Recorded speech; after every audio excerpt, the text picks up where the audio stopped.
So guys, in this video I want to prepare puff puff. This is about 250 grams of flour, about 2 TBS of sugar.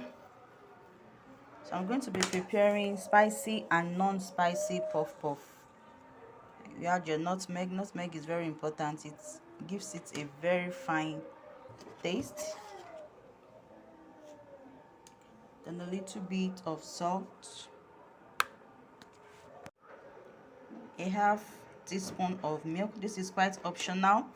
This recipe is homemade recipe, so if you are doing it for commercial purpose, it's not compulsory you add your milk. And of course about 1 teaspoon of yeast. Make sure your yeast is very active, so you mix it together. So I said I'll be making spicy and non-spicy puff puff. So I'm going to divide my flour into two equal parts. It's not compulsory it is equal, but just for the quantity of spicy puff puff you desire.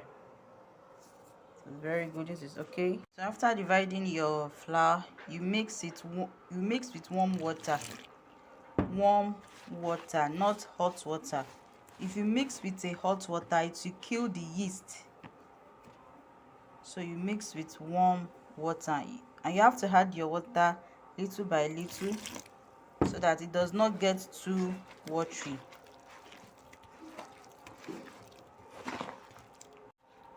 So as you can see, this consistency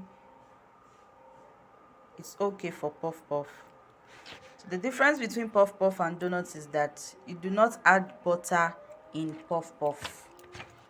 You make sure you mix it well, make it very smooth. It will also assist it in rising.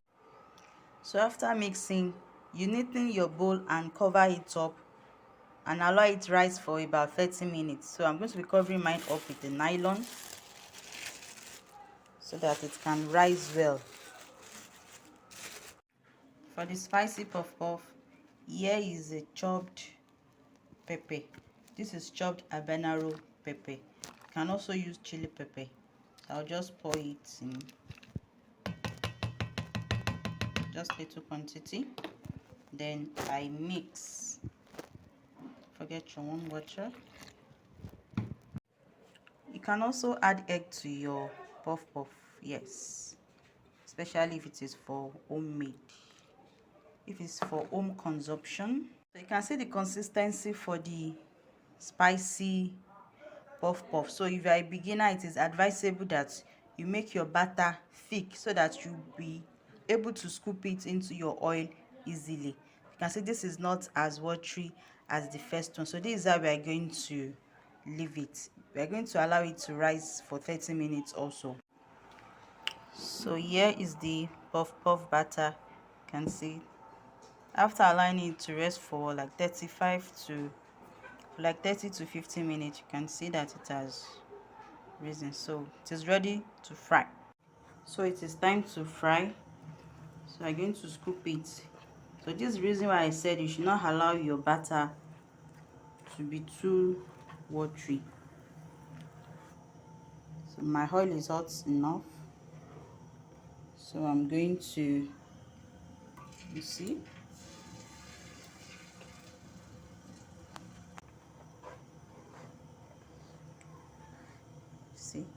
just take a little and drop it in your oil. So make sure the oil is hot enough. So we are just starting for the first time. Do not make your batter as watery as this. So you can see the way there's bubbles in the oil, so that is how your frying should go. So if you cannot scoop with your hand, you can use a spoon, or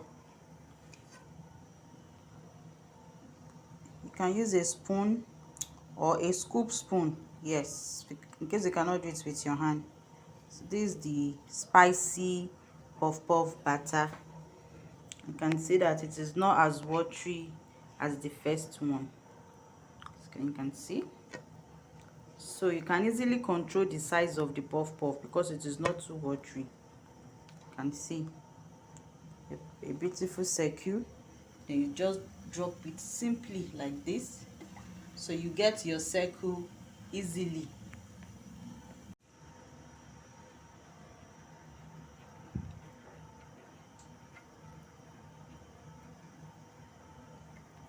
You can see it.